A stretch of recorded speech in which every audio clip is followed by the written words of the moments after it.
Шановні колеги, ми продовжуємо робочий день. Dear colleagues, we continue our working day, and I'll give the floor to the presidential administration spokesman on ATO-related issues.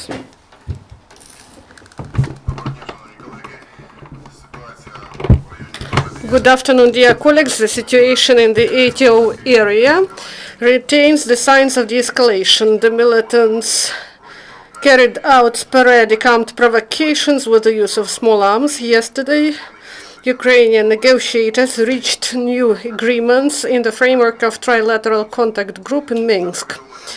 According to the information provided by the officials of Ukraine, during the next 13 days, there will be disengagement of forces in the region of Stanitsa Luganska, Zolote, and Petrovsky to prevent the use of small arms.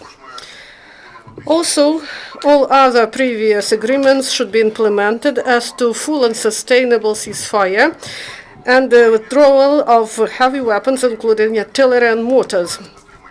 In case the ceasefire is observed by the militants that are supported by Russia, the number of points at line of confrontation, the points of disengagement their number will increase. So for further information, contact our representatives from the contact group. More detailed information about ATO area. In Lugansk area, the militants used small arms once near Nova Alexandrovka in the Donetsk area.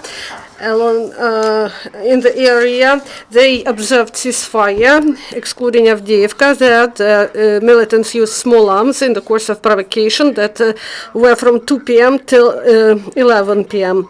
And late at night, from 12th to 21st of September, the militants launched 2 mines, water mines of 120 millimeter of caliber near Zaitsevo. At the same region, checkpoint temporarily stopped its work in order to deactivate an exploded mortar mine. And as of today, this checkpoint works in regular mode. In Mariupol area, illegal armed groups violated ceasefire more often during dark hours mainly. And 5 provocations were in the region of Mariinka, 2 more near Novotroitska, and 1 in Starognativka. The militants used small arms. So during the last 24 hours, in the result of the military actions, 1 Ukrainian serviceman was wounded. Because of the explosion of explosive device, no serviceman was killed. Losses of the enemy during the last 24 hours, 4 militants from 3 militant groups were wounded. According to intelligence service, 1 militant from 9th Regiment of Marines in that is deployed in Novozovsk. He was under the influence of alcohol, and he shot at your forces with the use of machine guns and underbarrel grenade launchers, but he shot his own comrades, and 2 militants were wounded because of that.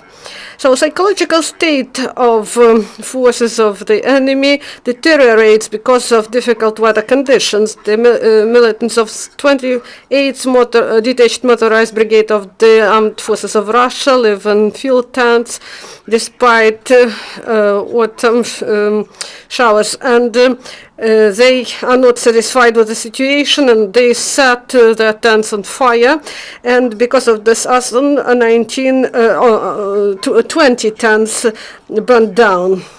This is not the first time, so Russians try to hit themselves. So SBU of Ukraine detained informant of the militants, resident of Toretsk of Donetsk Oblast, was recruited by the militants in September 2014 when there was anti-Ukrainian riots, and he spread through the social media information about deployment of Ukrainian forces and the equipment of Ukrainian forces.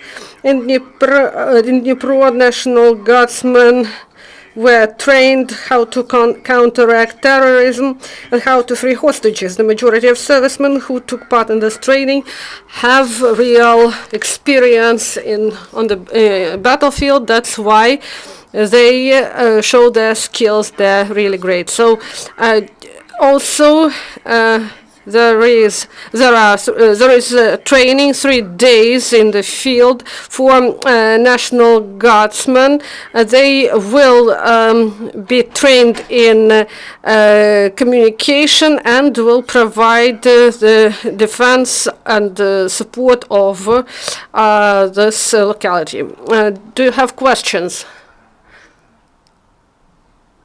If there are no questions, thank you.